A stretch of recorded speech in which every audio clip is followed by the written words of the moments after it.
Salut à tous, retour sur la chaîne qui parle de Stranger Things toute l'année. Je sais, j'ai mis le sapin juste à côté du canapé pour surveiller s'il n'y avait pas un petit cadeau de Noël, histoire de voir s'il n'y a pas un petit épisode spécial Noël qui va apparaître. Bon, pour le moment, il n'y a rien, mais malgré tout, il y a pas mal de petites choses qu'on va voir ensemble. Le tournage des acteurs qui devrait bientôt démarrer. Allez, cette fois, on y croit. Il y a aussi un bon nombre de déclarations, de news et de rumeurs qui sont arrivées. Donc, allez, on y va sans plus attendre.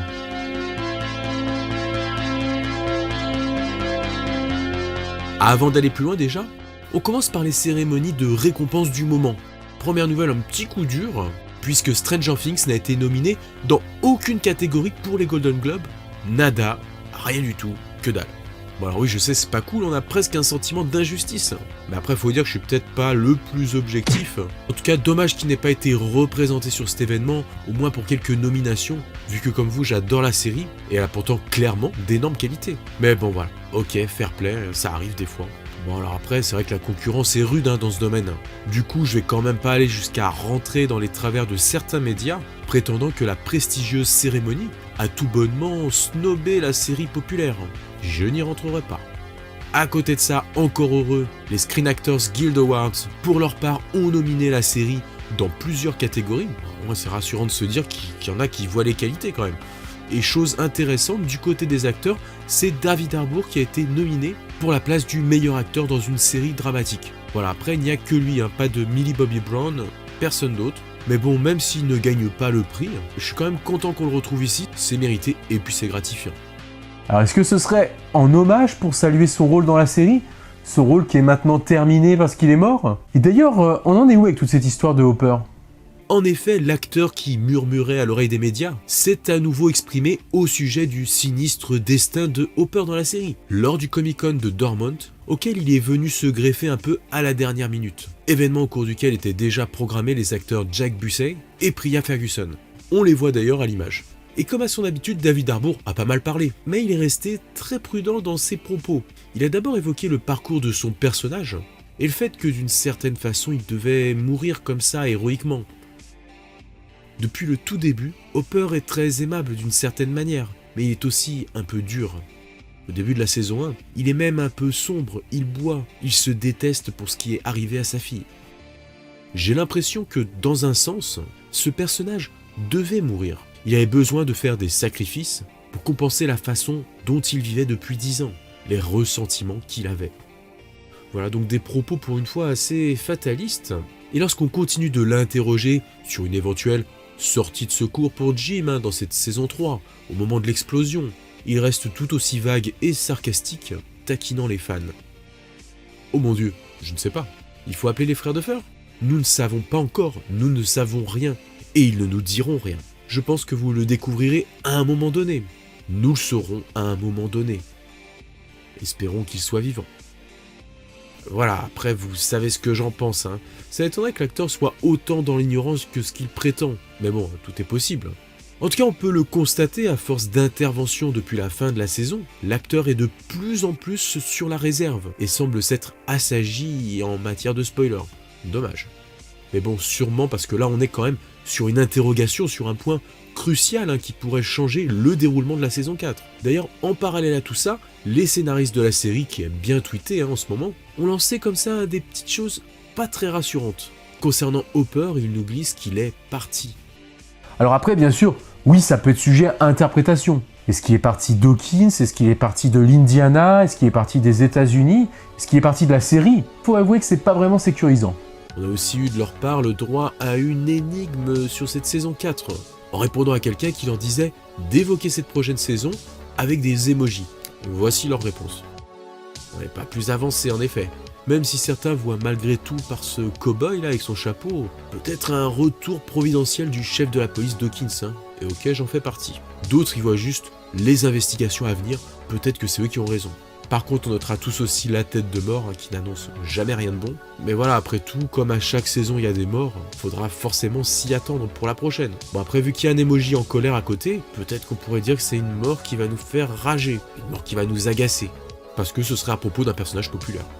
D'ailleurs, depuis pas mal de temps, je sais pas si peut-être vous l'avez vu aussi sur le net, il y a une théorie récurrente qui repop régulièrement, comme quoi ce serait Steve qui devrait mourir dans la prochaine saison. Pourtant, quand on y regarde de plus près, à chaque fois qu'il y a ce genre d'annonce, il n'y a vraiment pas d'argument à ce propos. En général, le seul qui est retenu, c'est que comme c'est un personnage qui est très apprécié du public, donc les scénaristes pourraient le faire mourir, il serait particulièrement menacé. Au final, ça peut valoir aussi pour d'autres personnages. Puis n'oublions pas que Steve est quand même le chouchou de Sean Levy, qui ne compte pas le laisser mourir comme ça. Donc voilà, vraiment très surprenant qu'une théorie qui s'appuie sur rien revienne comme ça régulièrement sur le tapis. Donc voilà, c'est bien que je vous donne aussi mon avis dessus. Pour moi, il n'y a pas du tout d'argument valide par rapport à ça. Je sais même pas si on peut parler de théorie d'ailleurs. Alors à moins que j'ai raté une info, ça peut m'arriver. Et dans ce cas-là, n'hésitez pas à me le dire dans les commentaires. Pour l'heure, je sens plutôt qu'on est un peu sur de la théorie random, si au moins on avait un élément qui allait dans ce sens, et c'est pas le cas. Pour terminer avec cette partie, les scénaristes ont aussi précisé autre chose. Ils nous disent que la meilleure réplique de Robin n'est pas tombée là pendant cette saison 3, mais qu'elle arrivera pendant la saison 4. Alors du coup, ça fait un mini spoil implicitement, ça veut dire qu'on reverra ce personnage. Mais est-ce que quelqu'un en doutait de toute façon ?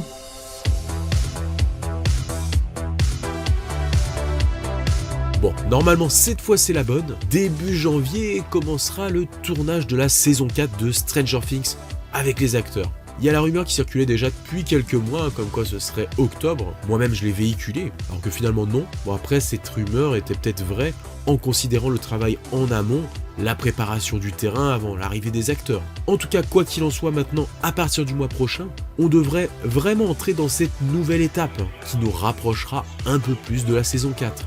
Peut-être aurons-nous d'ici là des communications officielles à propos de la série.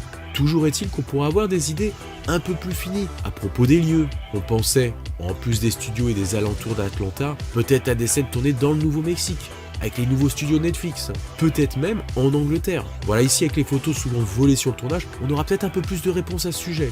Nous aurons aussi sûrement les noms des nouveaux acteurs qui ont été castés et choisis pour les nouveaux personnages. Je vous rappelle que jusque-là, on parlait de 4 nouveaux personnages, 3 adolescents et un adulte. Donc peut-être qu'il y en aura d'autres, ça va probablement bouger en cours de route. Et aussi avec des photos, on pourra peut-être découvrir les nouvelles tenues des persos. Et ça fait toujours plaisir pour augmenter l'hype. Et puis, pourquoi pas avoir peut-être des réponses sur un éventuel retour de Hopper. En tout cas, restez bien connectés. On reviendra sur tous ces éléments, sur toutes ces infos, au fur et à mesure que ça tombera.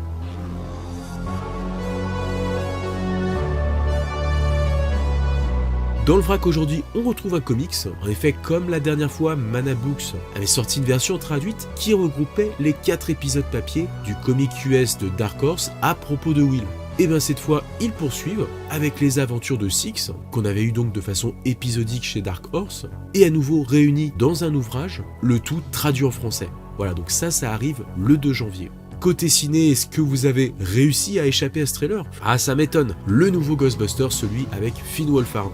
Et comme je vois qu'il y a des réactions à droite, à gauche, positives comme négatives, voilà, moi je voulais vous donner mon humble avis. Moi je trouve ça plutôt prometteur. Parce que déjà, j'ai quand même été super déçu du remake qu'on a vu, les Ghostbusters, qui avait essayé de faire une sorte de copier-coller avec un humour pas terrible. Ici, avec ce trailer, on est plutôt sur une proposition plus singulière et presque intimiste dans son ambiance. Ça paraît plus raisonnable. Alors honnêtement, en regardant tout ça, c'est pas parce qu'il y a quelques objets de Ghostbusters que j'y retrouve forcément l'ADN des premiers films que j'ai aimés, mais il semble qu'on va plus y retrouver cet univers revisité au goût du jour. Et c'est bien ça qu'il fallait. Faut peut-être pas essayer de s'embourber dans une pâle copie nostalgique. Bon, même si ça tire toujours un petit peu sur cette corde sensible. Et d'ailleurs à ce propos, il y avait aussi en parallèle le trailer du prochain Wonder Woman 84. Et ouais, on reste dans les années 80. Ils ont vraiment tous envie d'exploiter le filon jusqu'au bout. Mais pour moi qui adore cette période, est-ce que c'est pas dangereux tout ça ? Est-ce qu'ils vont pas nous en écœurer ? Alors bien sûr, après je parle pas des séries comme Stranger Things, qui se sont affirmées depuis bien longtemps dans cette période. J'aimerais beaucoup que vous débattiez sur ce sujet dans les commentaires. Vraiment, donnez-moi votre avis, ça m'intéresse. En tout cas, voilà qui conclut ce point actu d'aujourd'hui. Comme tout bon point actu qui se respecte, on va finir avec vos collections. N'hésitez pas à me suivre sur Instagram, on parle aussi de la série. Je le rappelle, vous pouvez aussi soutenir la chaîne comme certains l'ont déjà fait. Pour ce faire, vous rendez à cette adresse au Groupa Shop. Je vous souhaite une bonne continuation dans cette fin d'année. De toute façon, on va se revoir très bientôt. Ciao les amis!